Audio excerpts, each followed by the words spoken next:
I made a hay container so that I won't have so much waste of hay, because my hay falls down to the bottom, down underneath here where the waste container is. It goes through the holes, and when I clean, I see all the hay underneath here in the pee-pee box.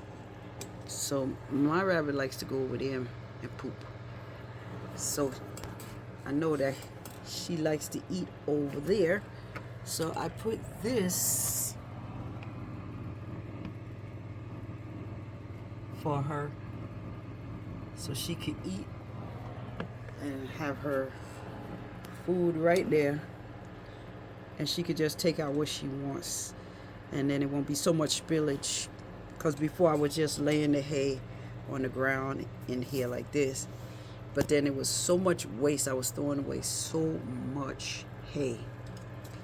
So hopefully this will work better. Yeah. Hopefully that will work better for her. And we'll see. I'll try different things.